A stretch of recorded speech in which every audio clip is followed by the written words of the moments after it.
Hello, എൻ്റെ പേര് അനുവിന്ദ്. ഞാനൊരു ചാർട്ടേഡ് അക്കൗണ്ടൻ്റ് ആണ്. ഈ കഥ നടക്കുന്നത് 2023-ലാണ്. ഓക്കെ, 2023-ൽ ഞാൻ മോഹിച്ച് ആഗ്രഹിച്ചിരുന്ന ഒരു ജോബ് ഇൻ്റർവ്യൂ ഞാൻ പൊട്ടി. ഞാൻ കുറേ നാളായിട്ട് കയറണം എന്ന് ആഗ്രഹിച്ചിരുന്ന ഒരു കമ്പനിയായിരുന്നു. അതിനകത്തൊരു ജോബ് ഇൻ്റർവ്യൂ ഞാൻ പൊട്ടി. ആ ജോബ് ഇൻ്റർവ്യൂ പൊട്ടിയതിൽ നിന്നാണ് എനിക്ക് അതിനെക്കാട്ടി വലിയൊരു ഓപ്പർച്യൂണിറ്റി, അതിനെക്കാട്ടി ഓൾമോസ്റ്റ് 2.5 ടൈംസ് വലിയൊരു ഓപ്പർച്യൂണിറ്റി എനിക്ക് കിട്ടിയത്. ഞാൻ ഈ ചെയ്യുന്ന കണ്ടന്റ് നിങ്ങൾക്ക് ഇഷ്ടപ്പെട്ടിട്ടുണ്ട്, നിങ്ങൾക്ക് എന്തെങ്കിലും വാല്യൂ അതിനകത്ത് കിട്ടുന്നുണ്ടെങ്കിൽ വീഡിയോ ഒന്ന് ലൈക്ക് ചെയ്യുക, ചാനലും ഒന്ന് സബ്സ്ക്രൈബ് ചെയ്യുക. അതിൻ്റെ കൂടെ നമുക്കൊരു ഇഷ്യൂ ഉണ്ടായാൽ, നമുക്കൊരു ചാലഞ്ച് ഉണ്ടായാൽ അതിനെ പ്രോപ്പർലി ഫേസ് ചെയ്ത് അതിനെക്കാട്ടി ബെറ്റർ ഒരു ഓപ്പർച്യൂണിറ്റി ക്രിയേറ്റ് ചെയ്യാൻ ശ്രമിക്കണം. അതിന് ഈ വീഡിയോ കാണുന്ന കുറച്ച് ആൾക്കാർക്ക് ഇൻസ്പിറേഷൻ കിട്ടുന്നെങ്കിൽ it will be a good thing, അല്ലെങ്കിൽ it will be a happiness for me. Okay, 2023 എൻ്റെ സാലറി 4,80,000 ആയിരുന്നു. ഞാനൊരു CA ഫേമിൽ അന്ന് വർക്ക് ചെയ്യണം. അന്ന് ഞാൻ CA ക്വാളിഫൈ ചെയ്തിട്ടില്ല. CA ക്വാളിഫൈ ചെയ്തതിന് ശേഷം ഞാൻ ആ ഫേമിൽ നിന്ന് റിസൈൻ ചെയ്ത് ഞാൻ ആക്ച്വലി 3 മാസത്തോളം പണിയില്ലാതെ ചുമ്മായിരുന്നു. റീസൺ വേറൊന്നുമില്ല. I wanted A good opportunity. Okay, ഒരു പോസ്റ്റ് ക്വാളിഫിക്കേഷൻ കരിയർ സ്റ്റാർട്ട് ചെയ്യുമ്പോൾ എനിക്ക് നല്ലൊരു ഓപ്പർച്യൂണിറ്റി തന്നെ വേണമായിരുന്നു. അപ്പോൾ അന്ന് ഇതുപോലെ ഒരു വൺ ഓഫ് ദി ബിഗ്ഗസ്റ്റ് ഒരു റിക്രൂട്ട്മെന്റ് റാലി തന്നെ നടത്തി. അപ്പം എല്ലാ വർഷവും അല്ലെങ്കിൽ വൺസ് ഇൻ 2 years ഒക്കെ റിക്രൂട്ട്മെന്റ് റാലി നടത്തുന്നതാണ്. അപ്പോൾ എൻ്റെ ആഗ്രഹവും ആ കമ്പനി ജോയിൻ ചെയ്യണം എന്നുള്ളായിരുന്നു. ഓക്കെ, അങ്ങനെ ആ കമ്പനി ജോയിൻ ചെയ്താൽ അവരുടെ ഇനിഷ്യൽ സാലറി ഓൾമോസ്റ്റ് 10.5 lakhs കിട്ടും. നല്ല എക്സ്പോഷറാണ്, ബാംഗ്ലൂർ പോവാം.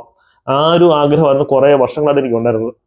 കാര്യം ഇനിഷ്യലി നല്ലൊരു പാക്കേജാണ്, നല്ലൊരു എക്സ്പോഷറാണ്, എല്ലാം കൂടെ നല്ലതാണ്. സോ ഞാൻ ആ ഇന്റർവ്യൂവിന് വേണ്ടി ശരിക്കും ഹാർഡ് വർക്ക് ചെയ്തു, ശരിക്കും നല്ല കട്ടക്ക് പ്രിപ്പയർ ചെയ്തു. ഇന്റർവ്യൂ ഡേ വന്നപ്പോഴത്തേക്കും ഇതിന് മൊത്തത്തിൽ 4 റൗണ്ട് ഓഫ് ഇന്റർവ്യൂ ആണുള്ളത്. ഒന്ന് HR റൗണ്ട്, പിന്നെ ടെക്നിക്കൽ റൗണ്ട്, പിന്നെ പാർട്ട്ണർ റൗണ്ട്, പിന്നെ നമ്മുടെ സ്പോക്കൺ ഇംഗ്ലീഷ് ടെസ്റ്റ് ചെയ്യാനുള്ള വേറെ റൗണ്ട്. ഞാൻ എല്ലാ റൗണ്ടും നല്ല അടിപൊളിയായിട്ട് തീർത്തു. HR റൗണ്ടിൽ എനിക്ക് നല്ല ഫീഡ്ബാക്ക് വന്നു. ഓക്കെ, നിങ്ങളുടെ പാർട്ട്ണർ റൗണ്ടിലേക്ക് ഞാൻ വിടുകയാണ്. അപ്പം നിങ്ങൾക്ക് പ്രീവിയസ് റൗണ്ട്സിലെ നല്ല ഫീഡ്ബാക്ക് ഉണ്ട്. പാർട്ട്ണർ റൗണ്ടിലും സെയിം ലെവൽ ഓഫ് കോമ്പിറ്റൻസി നിങ്ങൾ എസ്റ്റാബ്ലിഷ് ചെയ്യണം എന്നുള്ള രീതിയിൽ HR വളരെ പോസിറ്റീവായിട്ടാണ് പറഞ്ഞത്. പാർട്ട്ണർ റൗണ്ട് ഇന്റർവ്യൂ വന്നപ്പം he was a very cool guy. പാർട്ട്ണറുടെ director he was a very cool guy. പുള്ളി എനിക്ക് അറിയാവുന്ന ക്വസ്റ്റ്യൻസ് തന്നെ ചോദിച്ചത്. എക്സ്റ്റേണൽ ഓഡിറ്റിലേക്കുള്ള ഇന്റർവ്യൂ ആയിരുന്നു. എനിക്ക് അറിയാവുന്ന കുറച്ച് ക്വസ്റ്റ്യൻസ് ചോദിച്ചു.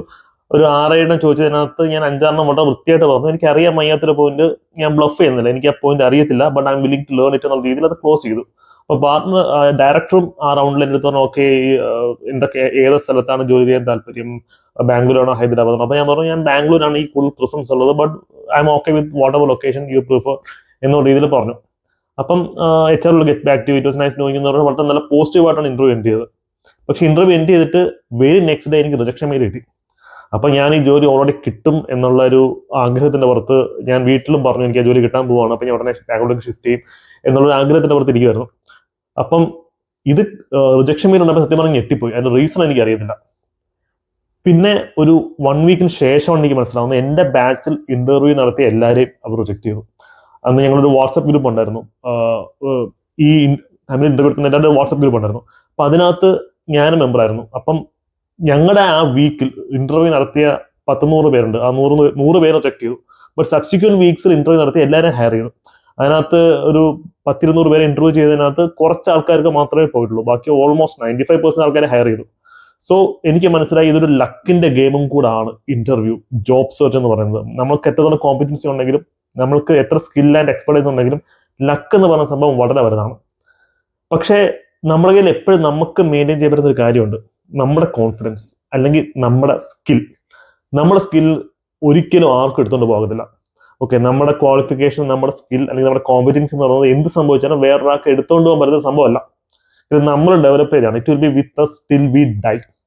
ഓക്കെ, അപ്പം ഞാൻ അന്ന് കുറച്ച് ഡെസ്പറേറ്റ് ആയിട്ട് ഇരിക്കണം, എന്തടുത്ത് ചെയ്യണമെന്ന് അറിയത്തില്ല. കാര്യം CA ക്വാളിഫൈഡ് ആയി ഉടനെ ജോലിക്ക് കയറണം, സമ്പാദിക്കണം എന്നൊക്കെയുള്ള ഒരു മൈൻഡ് സെറ്റാണ് മനസ്സിലുണ്ടായിരുന്നത്. പക്ഷെ ആ സമയത്ത് ജോബ് മാർക്കറ്റ് അത്യാവശ്യം കുറച്ച് ഡള്ളുമായിരുന്നു. പിന്നെ ഞാൻ എൻ്റെ ആഗ്രഹത്തിനനുസരിച്ചൊരു ജോലിയാണ് നോക്കിക്കൊണ്ടിരുന്നത്. ഏതെങ്കിലും ഒരു ജോലിക്ക് കയറി ഒക്കത്തില്ല. എനിക്ക് ആവശ്യമുള്ള internal audit, process and control related ഫീൽഡിൽ തന്നെ ഒരു ജോലി കിട്ടണം എന്നുള്ള നല്ലൊരു ആഗ്രഹം എനിക്കുണ്ടായിരുന്നു. അങ്ങനെ അതുകൊണ്ട് ഞാൻ എന്ത് ചെയ്തു, ഞാൻ പിന്നെ സർവ്വശക്തി ഉപയോഗിച്ച് പിന്നെയും മൾട്ടിപ്പിൾ ഇന്റർവ്യൂസിനായിട്ട് ഞാൻ അപ്ലൈ ചെയ്ത് തുടങ്ങി. അപ്പോഴാണ് ലിങ്ക്ഡിൻ എന്ന് പറയുന്ന ആപ്പിന്റെ ഒരു പവർ എനിക്ക് മനസ്സിലാവുന്നത്. ഓക്കെ, ലിങ്ക്ഡിൻ ആപ്പിനെ പറ്റി കൂടുതൽ നിങ്ങൾക്ക് മനസ്സിലാക്കണമെന്നുണ്ടെങ്കിൽ നിങ്ങൾക്ക് താഴെ കമന്റ് ചെയ്യാം. ഞാൻ അതിനെപ്പറ്റി സെപ്പറേറ്റ് വീഡിയോ ചെയ്യും. ഓക്കെ, ആ ലിങ്ക്ഡിൻ ആപ്പ് ഞാൻ കുറച്ചുകൂടെ നന്നായിട്ട് യൂസ് ചെയ്യാൻ തുടങ്ങി. സോ ആദ്യം എനിക്ക് ഒരുപാട് ഇന്റർവ്യൂ കോൾസ് HR എന്നെ റീച്ച് ഔട്ട് ചെയ്ത് തുടങ്ങി. പല കമ്പനിയിൽ നിന്നും HR എന്നെ റീച്ച് ഔട്ട് ചെയ്തിട്ട് അവർ ഇന്റർവ്യൂ സ്കെഡ്യൂൾ ചെയ്ത് തുടങ്ങി. ഞാൻ അങ്ങോട്ട് അപ്ലൈ ചെയ്യേണ്ടി പോലും വന്നില്ല. അതിന്റെ വീഡിയോ കാണുന്ന എല്ലാവരും ലിങ്ക്ഡിൻ എന്ന് പറയുന്ന ആ ഒരു പ്ലാറ്റ്ഫോം നല്ല രീതിയിൽ യൂസ് ചെയ്യണം. ജോബ് ഹണ്ട് ചെയ്ത് നടക്കുകയാണെങ്കിൽ നല്ല രീതിയിൽ യൂസ് ചെയ്യണം. ഓക്കെ, അപ്പം ഇതിനുശേഷം കുറെ ഇന്റർവ്യൂസ് എനിക്ക് കിട്ടി. ഇന്റർവ്യൂസ് കിട്ടിയത് പലതും ഞാൻ റിജക്ട് ചെയ്തു, പല കമ്പനീസും എന്നെ റിജക്ട് ചെയ്തു.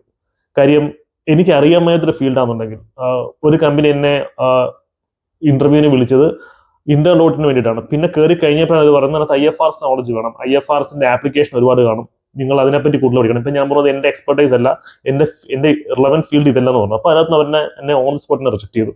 അപ്പോൾ അതിനുശേഷം സബ്സിക്വന്റ് നടന്ന ഇന്റർവ്യൂവിലും ഞാൻ എന്റെ എക്സ്പീരിയൻസ് ഹൈലൈറ്റ് ചെയ്ത് തുടങ്ങി. ഇപ്പൊ എനിക്ക് ഉള്ള ഒരു ഇൻഡസ്ട്രി സെഗ്മെന്റ് എക്സ്പീരിയൻസ്, ബാങ്കിനകത്തെ പ്രോസസ് ആൻഡ് ഓപ്പറേഷൻ റിലേറ്റഡ് ഓഡിറ്റ്സിൽ എനിക്ക് എക്സ്പീരിയൻസ് ഉണ്ടായിരുന്നു. അപ്പൊ ഞാൻ എല്ലാ ഇന്റർവ്യൂവിൽ ഹൈലൈറ്റ് ചെയ്തു. പക്ഷെ ആരും അത് മൈൻഡ് ചെയ്തില്ല. ഞാൻ പല ഇന്റർവ്യൂസിൽ പോകുമ്പോഴും അവർ പറയും ഇത് ഇവിടെ റിലവന്റ് ആയിട്ടുള്ള സംഭവമല്ല, നിങ്ങൾക്ക് വേറെ ഏതിന്റെ ഏരിയയിൽ എക്സ്പെർട്ടൈസ് ഉണ്ടെങ്കിൽ അത് പറയാന്ന് പറയും. അപ്പൊ ഞാൻ എനിക്ക് എക്സ്പീരിയൻസിൽ ബാക്കി ഏരിയസ് പറഞ്ഞു. അങ്ങനെ കുറച്ച് ഇന്റർവ്യൂസ് കിട്ടി. ബട്ട് സ്റ്റിൽ ഞാൻ എനിക്ക് കൂടുതൽ എക്സ്പെർട്ടൈസ് ഉള്ള ഏരിയ എല്ലാ ഇന്റർവ്യൂവിലും ഞാൻ പുഷ് ചെയ്ത് തുടങ്ങി. അപ്പൊ എൻ്റെ അടുത്ത് പലരും പറഞ്ഞു നീ അങ്ങനെ ചെയ്യേണ്ട കാര്യമില്ല. ഓക്കെ, ഇപ്പോൾ ഒരു ഇന്റർവ്യൂ ചോദിക്കുമ്പോൾ ഇന്റർവ്യൂവർ ചോദിക്കുന്നതിന് മാത്രം ഉത്തരം പറയാം, നീ അല്ലാതെ അങ്ങോട്ട് ചാടി കയറി അതിന് എക്സ്ട്രാ ആയിട്ടുള്ള നിന്റെ സെഗ്മെന്റ് നോളജും കാര്യങ്ങളും പറയുമെന്ന് പറഞ്ഞു. ബട്ട് സ്റ്റിൽ എന്തുകൊണ്ടോ ഞാനത് പിന്നെ പുഷ് ചെയ്ത് തുടങ്ങി. അങ്ങനെ എനിക്ക് 2 ബിഗ് ഫോഴ്സിൽ ജോബ് ഓഫേഴ്സ് കിട്ടി. മുന്നേ ഉള്ള എന്നെ റിജക്ട് ചെയ്ത കമ്പനി, ഇനിഷ്യൽ റിജക്ട് ചെയ്ത കമ്പനി ഓഫർ ചെയ്തതിനേക്കാൾ നല്ല പാക്കേജിൽ രണ്ട് അത് വേറെ ബിഗ് ഫോഴ്സിൽ എനിക്ക് ജോബ് ഓഫർ കിട്ടി. അപ്പം ഞാൻ ഹാപ്പി. ഓക്കെ, എന്തായാലും നല്ലൊരു ഓപ്പർച്യൂണിറ്റി ആണല്ലോ. എന്തായാലും ഒന്ന് വെയിറ്റ് ചെയ്തിട്ട് ഞാൻ അപ്പോഴും ഓഫർ അക്സെപ്റ്റ് ചെയ്തില്ല. I kept it on negotiation stage. അതിന്റെ salary negotiation stage ongoing ആയിരുന്നു. അപ്പോഴാണ് എനിക്ക് വേറൊരു ഇന്റർവ്യൂ കോൾ ലിങ്ക്ഡിൻ വഴി തന്നെ വരുന്നത്. ഓക്കെ, ഞാൻ ജോബ് കിട്ടാൻ യൂസ് ചെയ്ത ഇന്റർവ്യൂ ടെക്നിക്സ് ഉണ്ട് പലതും. അത് നിങ്ങൾക്ക് അറിയാൻ താല്പര്യം, നിങ്ങൾക്ക് താഴെ കമന്റ് ചെയ്യാം. ഞാൻ അതിനെപ്പറ്റി ഒരു സെപ്പറേറ്റ് വീഡിയോ ചെയ്യാം. കാര്യം നമുക്ക് എത്രത്തോളം നോളജ് എക്സ്പെർട്ടീസ് ഉണ്ടെങ്കിലും അത് നമുക്ക് പ്രോപ്പർലി എക്സ്പ്രസ് ചെയ്യാൻ പറ്റിയില്ലെങ്കിൽ, അതിനിപ്പം ഏത് തരത്തിലുള്ള ജോലി ആയാലും, CA ആയാലും എഞ്ചിനീയറിംഗ് ആയാലും എന്തിനാണെങ്കിലും, അതിന് നമുക്ക് പ്രോപ്പർലി എക്സ്പ്രസ് ചെയ്യാൻ പറ്റില്ലെങ്കിൽ നമുക്ക് ഒരിക്കലും ഇന്റർവ്യൂ ക്വാളിഫൈ ചെയ്യാൻ ഒക്കത്തില്ല. ഇന്റർവ്യൂയുടെ മനസ്സറിഞ്ഞ് നമ്മുടെ എക്സ്പെർട്ടൈസ് നമ്മൾ കൺവേ ചെയ്യണം, നമ്മൾ കൺവിൻസിംഗ് ആയിട്ടുള്ള രീതിയിൽ കൺവേ ചെയ്യണം. സോ അതിനെപ്പറ്റി നിങ്ങൾക്ക് സെപ്പറേറ്റ് ഒരു വീഡിയോ ചെയ്യാൻ താല്പര്യം കമന്റ് ചെയ്യുക. അതിനെപ്പറ്റിയിട്ട് ഞാനൊരു സെഷൻ ചെയ്യാം. Okay, coming back to the topic. ഇതാണ് ഇനി നടക്കാൻ പോകുന്ന വലിയൊരു ടേണിംഗ് പോയിന്റ്. ഓക്കെ, ഇപ്പോൾ ഒരു കമ്പനി എന്നെ അപ്രോച്ച് ചെയ്യുന്നു. അപ്പം അവരുടെ ചെന്നൈ ലൊക്കേഷനിലേക്ക് എന്നെ ഇന്റർവ്യൂ ചെയ്യുന്നു. ഓക്കെ, ഞാൻ ഓൾറെഡി എനിക്കൊരു നല്ല 2 ജോലിയുടെ കയ്യിലുണ്ട്. ബട്ട് സ്റ്റിൽ ഞാൻ വിചാരിച്ചു ഓക്കെ, ഇന്റർവ്യൂ അല്ലേ, കൊടുത്തേക്കാം, എനിക്കത് നഷ്ടം വരാനാണ്. പിന്നെ എന്നെ വിളിച്ച HR-ഉം എനിക്ക് കിട്ടുന്ന ഓപ്പർച്യൂണിറ്റീസിനെ പറ്റിയിട്ടും എനിക്ക് കിട്ടാവുന്ന എക്സ്പീരിയൻസിനെ പറ്റിയിട്ടൊക്കെ നല്ല രീതിയിൽ പ്രസന്റ് ചെയ്തു. അപ്പം I was kind of impressed. Okay, ഇവൻ എനിക്ക് വേറെ ജോലി ഉണ്ടെങ്കിൽ ഞാൻ ഈ ഇന്റർവ്യൂ കൂടെ ഒന്ന് അറ്റൻഡ് ചെയ്തേക്കാം, നഷ്ടമൊന്നും വരാനില്ലല്ലോ, കുറച്ച് മണിക്കൂറുകൾ പോകുമായിരിക്കും, കുഴപ്പമില്ല എന്നുള്ള രീതിയിൽ ഓൾറെഡി ഇന്റർവ്യൂ അറ്റൻഡ് ചെയ്ത് എനിക്ക് എങ്ങനെയാണ് ചെയ്യേണ്ടതെന്ന് അറിയാം. അതുകൊണ്ട് ഞാൻ ആ ഇന്റർവ്യൂ അറ്റൻഡ് ചെയ്തു. ആ ഇന്റർവ്യൂ അറ്റൻഡ് ചെയ്തത് അവിടെയും ഞാൻ എൻ്റെ എക്സ്പീരിയൻസ് അങ്ങോട്ട് പുഷ് ചെയ്ത് തുടങ്ങി. ഇപ്പം ബാങ്കോട്ടിലുണ്ടായിരുന്ന പ്രോസസ് റിലേറ്റഡ് എക്സ്പീരിയൻസ്, ഞാൻ ചെയ്തിട്ടുള്ള ഏരിയാസ് ഒക്കെ ഞാൻ tell me about yourself. എല്ലാ ഇന്റർവ്യൂവിലും tell me about yourself എന്നുള്ളതായിരിക്കും ഇന്റർവ്യൂ ഫസ്റ്റ് ചോദിക്കുന്ന question. First and foremost question അതായിരിക്കും. അപ്പോൾ നമ്മൾ കൊടുക്കുന്ന ഉത്തരം ഉണ്ടല്ലോ, ആ ഒരു 20 സെക്കൻഡ്സ് നമ്മൾ കൊടുക്കുന്ന ഉത്തരം, ആ ഉത്തരത്തിൽ തന്നെ അവർ നമ്മളെ മൊത്തത്തിൽ വിലയിരുത്തും. അപ്പം എങ്ങനെയാണ് നമ്മൾ ടെൽ മീ അബൌട്ട് യുവർ സെൽഫിന്റെ ഉത്തരം പറയണമെന്നുണ്ടെങ്കിൽ അതിനെ പറ്റിയിട്ടും ഞാനൊരു കണ്ടന്റ് ചെയ്യാം, താഴെ അതിനെപ്പറ്റി കമന്റ് ചെയ്യാം. ഓക്കെ, അങ്ങനെ ഞാൻ എന്ത് ചെയ്തു, ഞാൻ ആ ഇന്റർവ്യൂ കൊടുത്തു. ഇന്റർവ്യൂ ഞാൻ എൻ്റെ എക്സ്പീരിയൻസ് പുഷ് ചെയ്തു. ചെന്നൈ ലൊക്കേഷനിലേക്കുള്ള ഇന്റർവ്യൂ ആയിരുന്നു അത്. പക്ഷേ ഇന്റർവ്യൂവർ നല്ല രീതിയിൽ ഇംപ്രസ്ഡ് ആയി. ഞങ്ങൾ കുറച്ച് നേരം സംസാരിച്ചു. അതിനുശേഷം ഇന്റർവ്യൂവിന് ശേഷം എനിക്കൊരു കോൾ കിട്ടുന്നു HR-ന്റെ നിന്ന്. അപ്പൊ HR-ന്റെ ചോദിച്ചത് ഒറ്റ കാര്യമുള്ളൂ, Anuvind, you will have 1 more round. Okay, സാധാരണ ഒറ്റ റൗണ്ടിൽ തീരുന്ന ഇന്റർവ്യൂ ആണ്. You are going to have 1 more round എന്ന് പറഞ്ഞു. അങ്ങനെ 1 more റൗണ്ട് എടുക്കുന്നത് ദുബായ് ടീമാണ് എന്നെടുത്ത് പറഞ്ഞു. അപ്പൊ ഞാൻ പറഞ്ഞു എന്താണ് ചെന്നൈ ലൊക്കേഷനിലേക്കുള്ള ഇന്റർവ്യൂവിന് ദുബായ് ടീം ഓൾറെഡി ഒരു ഇന്റർവ്യൂ എടുത്തു, പിന്നെ എന്തിനാണ് ഒന്നും കൂടി ഇന്റർവ്യൂ എടുക്കുന്നത് എന്നുള്ള ചിന്ത എനിക്ക്. അപ്പോഴും എനിക്കൊരു ഐഡിയ കിട്ടില്ല, എന്താണ് സംഭവം എനിക്കൊരു ഐഡിയ കിട്ടില്ല. രണ്ടാമത്തെ റൗണ്ട് ഇന്റർവ്യൂ എക്സ്ട്രീംലി ഹെക്ടിക് ആയിരുന്നു, വിച്ച് മീൻസ് 1.5 മണിക്കൂർ നീണ്ടു നിൽക്കുന്ന വളരെ വലിയൊരു ഇന്റർവ്യൂ ആയിരുന്നു. ആ ഇന്റർവ്യൂവിനകത്ത് ഇന്റർവ്യൂവർ എടുത്ത കാര്യം പറഞ്ഞു, അനുവിന്ദ്, ഈ ജോലി അനുവിന്ദ് കിട്ടാനുള്ള സാധ്യത എല്ലാം ഉണ്ട്. പക്ഷെ ഈ റൗണ്ടിൽ അനുവിന്ദ് എന്തെങ്കിലും ബ്ലണ്ടർ കാണിച്ചാൽ, എന്തെങ്കിലും ബ്ലണ്ടർ പറഞ്ഞാൽ ഞാൻ പേഴ്സണലി അനുവിന്ദിനെ ഇതിനകത്തൊന്ന് റിജക്ട് ചെയ്യും. സോ അടുത്തൊരു round interview, partner round interview കിട്ടത്തില്ലെന്ന് പറഞ്ഞു. അപ്പൊ ഞാൻ പറഞ്ഞു ഓക്കെ ഫൈൻ, ഇപ്പൊ എനിക്ക് അറിയാവുന്നതാണെങ്കിൽ ഉത്തരം പറയാം എന്നുള്ളത് ഞാൻ പറഞ്ഞു. അപ്പം പുള്ളി ആ സമയത്ത് കൂടുതൽ ശ്രദ്ധിച്ചതും കുറച്ച് കോംപ്ലിക്കേറ്റഡ് ഫീൽഡ്സിനെ പറ്റി ചോദിച്ചു. അപ്പം എനിക്കത് അറിയത്തില്ലെന്ന് ഞാൻ പറഞ്ഞു. എനിക്ക് ബ്ലഫ് ചെയ്യാൻ താല്പര്യമില്ല. ബ്ലഫ് ചെയ്യുന്നത് വലിയ മണ്ടത്തരമാണ്. നമുക്ക് അറിയാവുന്ന കാര്യങ്ങൾ പറയാ പോകാന്നുള്ള ഇന്റർവ്യൂവിൽ കൂടുതൽ നമ്മൾ ചെയ്യേണ്ടുന്ന കാര്യം. പക്ഷെ എനിക്ക് അറിയാവുന്ന ഏരിയ പുള്ളി ചോദിച്ചിട്ടുണ്ടെങ്കിൽ കറക്റ്റ് വളരെ ക്ലാരിറ്റിയോട് കൂടി ആൻസർ കൊടുത്തു. അപ്പം എനിക്ക് ഉറപ്പായി, ഒരു മണിക്കൂർ ഞാൻ എനിക്ക് ഉറപ്പായി എനിക്ക് എന്തായാലും ഈ ലെവൽ പാസ്സാവും. അപ്പോൾ എനിക്ക് ഐഡിയ ഇല്ല എന്താണ് നെക്സ്റ്റ് സ്റ്റെപ്പ് എന്നുള്ളത്. ആ ഇന്റർവ്യൂ കഴിഞ്ഞപ്പോഴത്തേക്ക് ഓൺ സ്പോട്ട് HR കോൾ ചെയ്തിട്ട് ചോദിക്കുന്നു, അനുവിന് ദുബായിലേക്ക് വരാൻ താല്പര്യമുണ്ടോ? ഓക്കെ. അപ്പൊ ഞാൻ പറഞ്ഞു ഓക്കെ, എനിക്ക് ദുബായിലേക്ക് വരാൻ താല്പര്യമുണ്ട്. അത് നല്ലൊരു സ്ഥലമാണ്, നല്ല എക്സ്പീരിയൻസ് കിട്ടുന്ന സ്ഥലമാണ്. റെമ്യൂണറേഷൻ ഓഫ് കോഴ്സ് അത്രത്തോളം കൂടുതലായിരിക്കും. അങ്ങനെ അത് കഴിഞ്ഞിട്ട് പാർട്ട്ണർ റൗണ്ട് സെറ്റ് ചെയ്യുന്നു. പാർട്ട്ണർ റൗണ്ടിലും ഞാൻ പാർട്ട്ണർ ഒരു അരമണിക്കൂർ എടുത്തുള്ളൂ. വളരെ ഫ്രണ്ട്ലി ആയിട്ടുള്ള കോൺവെർസേഷൻ, വളരെ നല്ല രീതിയിൽ ആ റൗണ്ട് തീർന്നു. തീർന്നിട്ട് ഒരു അരമണിക്കൂർ ശേഷം HR വിളിച്ചു, you are selected four Dubai location. Okay. അപ്പൊ ഞാൻ പറഞ്ഞു ഓക്കെ, സന്തോഷം, എന്തായാലും ഫർദർ ഓഫറും കാര്യങ്ങളും റെമ്യൂണറേഷനും ഒക്കെ നിങ്ങൾക്ക് മെയിൽ അയക്കുന്നു പറഞ്ഞു. പിന്നീട് മെയിൽ കണ്ടപ്പോഴാണ് എനിക്ക് മനസ്സിലായത് 25 ലക്ഷം രൂപ പാക്കേജിലാണ് അവരെ അബ്സോർബ് ചെയ്തത്. ഞാനൊരു CA ഫ്രഷറാണ്. സാധാരണ ദുബായിൽ പോയി ജോബ് അന്വേഷിക്കുന്ന മാത്രമേ ഓൾമോസ്റ്റ് എല്ലാവർക്കും ദുബായ് എന്ന് പറയുന്ന അത്രയും കോമ്പറ്റേറ്റീവ് മാർക്കറ്റിൽ ജോലി കിടത്തുള്ളൂ. പക്ഷെ എനിക്കത് ഇന്ത്യയിലിരുന്ന് ഞാൻ അതിനുവേണ്ടി ദുബായ് മാർക്കറ്റ് മാത്രം ഭയങ്കരമായിട്ട് ഫോക്കസ് ചെയ്തിട്ട് പോലും എനിക്ക് ഒരു ഓപ്പർച്യൂണിറ്റി കിട്ടി. ആ ഒരു ഓപ്പർച്യൂണിറ്റി കിട്ടിയ അർത്ഥം ഞാൻ കണ്ടിന്യൂസ്ലി ഒരു ബെറ്റർ ഓപ്പർച്യൂണിറ്റിക്ക് വേണ്ടിയിട്ട് ശ്രമിക്കുമായിരുന്നു. അത് ഞാൻ എൻ്റെ ലൈഫിൽ 3 മാസം ഞാൻ എന്ന് പറയുന്ന ഒരു വലിയൊരു പീരീഡ് ഞാനവിടെ സാക്രിഫൈസ് ചെയ്തു. ഒരു 1.5 മാസം കൂടെ എനിക്ക് ജോലി കിട്ടിയിട്ട് പോലും ഞാൻ അതിന് പോവാതെ ഞാൻ സാക്രിഫൈസ് ചെയ്തു. ഞാനങ്ങനെ 3 മാസം ജോലിയില്ലാതെ വീട്ടിൽ കുത്തിരുന്നിട്ട് പോലും എൻ്റെ പേരൻസും എൻ്റെ ഫാമിലിയും സപ്പോർട്ടിങ് ആയിരുന്നു.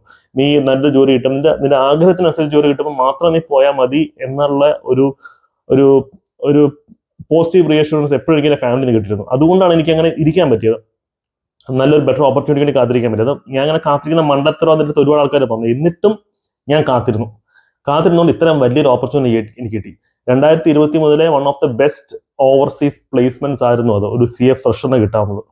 ഇതിനകത്ത് തന്നെ ഹെൽപ്പ് ചെയ്ത കുറെ കാര്യങ്ങളുണ്ട്. ഞാൻ മൾട്ടിപ്പിൾ ഇന്റർവ്യൂസ് അറ്റൻഡ് ചെയ്തു. സാധാരണ ഇന്റർവ്യൂ അറ്റൻഡ് ചെയ്യുന്ന ആൾക്കാർക്ക് വളരെ ഭയങ്കര എക്സോസ്റ്റിംഗ് ആയിട്ടുള്ള, ഭയങ്കര ടയറിങ് ആയിട്ടുള്ള, ഒട്ടും ഇഷ്ടമുള്ളൊരു കാര്യമാണ്. ബട്ട് സ്റ്റിൽ എന്നിട്ടും എനിക്കും അത് ഭയങ്കര ഇഷ്ടമെന്നുള്ളതല്ല, ബട്ട് സ്റ്റിൽ കുറെ ഇന്റർവ്യൂ അറ്റൻഡ് ചെയ്ത് കുറെ എക്സ്പീരിയൻസ് കിട്ടുന്നല്ലോ എന്നുള്ളത് കൊണ്ട് ഞാൻ കിട്ടുന്ന എല്ലാ ഇന്റർവ്യൂസും ഞാൻ അറ്റൻഡ് ചെയ്തു. അതിനകത്തൊക്കെ എനിക്ക് കുറെ ഇൻസൈറ്റ്സ് കിട്ടി. എൻ്റെ സ്ട്രെങ്ത് ആൻഡ് വീക്ക്നെസ് എന്താണെന്നുള്ളത് അതിനകത്ത് തിരിച്ചറിയാൻ പറ്റി. എനിക്ക് ഈ ഒരു ലോങ് ജേർണിയിലേക്ക് മനസ്സിലായ ഒരു കാര്യമാണ്, നമ്മളൊരു സെറ്റ് ബാക്ക് ഫേസ് ചെയ്യുമ്പോൾ ഞാൻ ആഗ്രഹിച്ചിരുന്ന ഒരു ജോലി കിട്ടാതെ വന്നപ്പോഴത്തേക്കും എനിക്ക് 2 ഓപ്ഷനാണ് ഉണ്ടായിരുന്നത്. ഒന്നെങ്കിൽ എനിക്ക് അതിന്റെ പേര് വിഷമിച്ചിരിക്കാം, എന്നിട്ട് കിട്ടുന്ന എന്തെങ്കിലും ജോലിക്ക് കയറി പോവാം, എന്തെങ്കിലും ആവട്ടെ, എന്തായാലും ആ ജോലി കിട്ടിയില്ല, ഇനിയിപ്പോൾ കിട്ടുന്നതിന് പോവാം, കുറച്ച് കാശ് ഉണ്ടാക്കാം, എന്നിട്ട് സ്വസ്ഥമായിട്ടിരിക്കാം. അല്ലെങ്കിൽ ബെറ്റർ ആയിട്ടുള്ള എന്തെങ്കിലും ഓപ്പർച്യൂണിറ്റി ഉണ്ടെങ്കിൽ അതിനെ ചേസ് ചെയ്യാം. ബെറ്റർ ഓപ്പർച്യൂണിറ്റീസ് ചേസ് ചെയ്യുമ്പോഴത്തേക്ക് നമുക്കുണ്ടാകുന്ന മെയിൻ ചാലഞ്ച് നമ്മൾ ടൈം നഷ്ടമാകും, കിട്ടിയിട്ട് ഓപ്പർച്യൂണിറ്റി നഷ്ടമാകും. ബട്ട് സ്റ്റിൽ ബെറ്റർ ഒരു ഓപ്പർച്യൂണിറ്റി കിട്ടുമെന്നുണ്ടെങ്കിൽ നമുക്ക് ഈ നഷ്ടപ്പെട്ട എല്ലാത്തിനെയും അത് കോമ്പൻസേറ്റ് ചെയ്യും. എനിക്ക് സംഭവിച്ചതാണ്. എനിക്ക് കുറെ ടൈം നഷ്ടമായെങ്കിലും 2 മാസത്തെ സാലറിക്ക് നഷ്ടമായെങ്കിലും അതിനെ മൾട്ടിപ്പിൾ ടൈംസ് ഒരു ഇരട്ടി 100% അതിനെ കോമ്പൻസേറ്റ് ചെയ്യുന്ന വേറൊരു ബെറ്റർ ഓപ്പർച്യൂണിറ്റി കിട്ടി. നമ്മൾ ഇവിടെ തന്നെ ശ്രദ്ധിക്കേണ്ടത് നമ്മുടെ നോളജ് വളർത്തുക, നമ്മുടെ സ്കില്ല് വളർത്തുക, നമ്മുടെ എഡ്യൂക്കേഷണൽ ബാക്ക്ഗ്രൗണ്ട് വളർത്തുക. അതിൻ്റെ കൂടെ തന്നെ നമ്മുടെ communication skill it place a very important role. ഒരു ജോബിലാണെങ്കിലും ഒരു ഇന്റർവ്യൂവിലാണെങ്കിലും നമ്മുടെ കമ്മ്യൂണിക്കേഷൻ സ്കിൽ എന്ന് പറയുന്നത് വളരെ ഇമ്പോർട്ടൻ്റ് ആണ്. അപ്പം അത് ഡെവലപ്പ് ചെയ്താൽ തന്നെ നമ്മുടെ ലൈഫിലെ പകുതി ചാലഞ്ചസ്, നമ്മുടെ ലൈഫിൽ പേഴ്സണൽ ലൈഫിലായാലും പ്രൊഫഷണൽ ലൈഫിലായാലും ഉള്ള പകുതി ചാലഞ്ചസ് കുറഞ്ഞിട്ടും. സോ ഞാൻ എപ്പോഴും ഇപ്പോൾ ഒരു ക്ലൈന്റ് ഇന്ററാക്ഷന് പോയാലും, അല്ലെങ്കിൽ ഞാൻ CA പഠിക്കുന്ന സമയത്താണെങ്കിലും ആർട്ടിഫിഷ്യൽ സമയത്താണെങ്കിലും ഞാൻ ഒരുപാട് ഫോക്കസ് ചെയ്തിട്ടുള്ള കാര്യമാണ് കമ്മ്യൂണിക്കേഷൻ. ആൾക്കാരോട് എങ്ങനെ കമ്മ്യൂണിക്കേറ്റ് ചെയ്യാം. എസ്പെഷ്യലി നമുക്ക് ഒരു ഇന്റർവ്യൂവിനാണെങ്കിലും ക്ലൈന്റ് ഇന്ററാക്ഷൻ വളരെ കോംപ്ലക്സ് ആയിട്ടുള്ള കാര്യങ്ങൾ പറഞ്ഞു കൊടുക്കേണ്ടി വരും. അത് ഏറ്റവും സിമ്പിളായ രീതിയിൽ എങ്ങനെ പറഞ്ഞു കൊടുക്കണം നമ്മൾ പ്രാക്ടീസ് ചെയ്യണം. ഈ വക സ്കിൽസ് നമ്മളൊരു ഇന്റർവ്യൂ അറ്റൻഡ് ചെയ്യുമ്പോഴത്തേക്ക് നമ്മളെ ഒരുപാട് ഹെൽപ്പ് ചെയ്യും. അപ്പം നിങ്ങൾ ഒരു ഇന്റർവ്യൂ അറ്റൻഡ് ചെയ്യുന്ന ആളാണെങ്കിൽ, ഈവൻ ദോ നിങ്ങൾക്ക് ഫീസിബിൾ ആയിട്ടുള്ള ഒരു പൊസിഷനിലേക്കുള്ള ഇന്റർവ്യൂ അല്ലെങ്കിൽ പോലും നിങ്ങൾ അറ്റൻഡ് ചെയ്തിട്ട് ഇന്റർവ്യൂ എടുക്കുന്ന ആൾക്ക് ബോധം ഉണ്ടെങ്കിൽ അയാൾക്ക് നിങ്ങൾ കൂടുതൽ വാല്യൂ, ഒരു ബെറ്റർ പൊസിഷനിലായിരിക്കും ആഡ് ചെയ്യാൻ പോകുന്നത് അയാൾക്ക് മനസ്സിലാവുന്നുണ്ടെങ്കിൽ അയാൾ ഉറപ്പാണ് നിങ്ങൾ ആ ലെവലിലേക്ക് സെലക്ട് ചെയ്യും. സോ എല്ലാവരും കോമൺലി ഈ ഇന്റർവ്യൂ കൊടുക്കാൻ വന്ന കമ്പനീസിനെ ഷോർട്ട് ലിസ്റ്റ് ചെയ്യുമ്പോഴും അതുപോലെ ഇന്റർവ്യൂ പ്രിപ്പറേഷൻ ടൈമിലും ഇന്റർവ്യൂ ടൈമിലും കുറെ മിസ്റ്റേക്സ് എടുത്താറുണ്ട്. ഇതിനെ പറ്റിയിട്ടൊക്കെ നിങ്ങൾക്ക് കോമൺലി മെയ്ഡ് മിസ്റ്റേക്സ് അതിനെ എങ്ങനെ ഓവർകം ചെയ്യാന്നുള്ളതിനെ പറ്റി നിങ്ങൾക്ക് ഒരു കണ്ടന്റ് കാണാൻ താല്പര്യം ഉണ്ടെങ്കിൽ ലെറ്റ് മീ നോ. ഞാൻ അതിനെപ്പറ്റി വേറൊരു വീഡിയോ ചെയ്യാം. Anyway, thank you so much for viewing my channel. ഞാൻ എൻ്റെ CA ജേർണിയെ പറ്റി ഓൾറെഡി ഒരു വീഡിയോ ചെയ്തിട്ടുണ്ട്, നിങ്ങൾക്ക് ചെക്കൗട്ട് ചെയ്യാം. അതുപോലെ തന്നെ ഞാൻ എൻ്റെ ടെലിഗ്രാം ചാനലിൻ്റെ വാട്സപ്പ് കമ്മ്യൂണിറ്റിയുടെ ലിങ്ക് താഴെ കൊടുത്തേക്കാം. ഞാൻ ഇതുപോലുള്ള കുറെ കണ്ടന്റുകൾ ചെയ്യാൻ ഉദ്ദേശിക്കുന്നുണ്ട്. അപ്പം എസ്പെഷ്യലി പ്രൊഫഷണൽസിനെ ഫോക്കസ് ചെയ്തിട്ട് അവരുടെ ഒരു പേഴ്സണാലിറ്റി ഡെവലപ്മെന്റ് അല്ലെങ്കിൽ ഇന്റർവ്യൂ പ്രിപ്പറേഷൻ ടിപ്സ് അതുപോലുള്ള കാര്യങ്ങളെ പറ്റി ഞാൻ കണ്ടന്റ് ചെയ്യുന്നതായിരിക്കും. അതിനെ പറ്റിയിട്ടുള്ള ഇൻഫർമേഷൻ ഞാൻ ഗ്രൂപ്പിൽ ഇടുന്നതായിരിക്കും. നിങ്ങൾക്ക് അത് ആക്സസ് ചെയ്യാൻ താല്പര്യമുണ്ടെങ്കിൽ നിങ്ങൾക്ക് എൻ്റെ ഗ്രൂപ്പും കൂടെ ചെക്കൗട്ട് ചെയ്യാം. Thank you. ബൈ.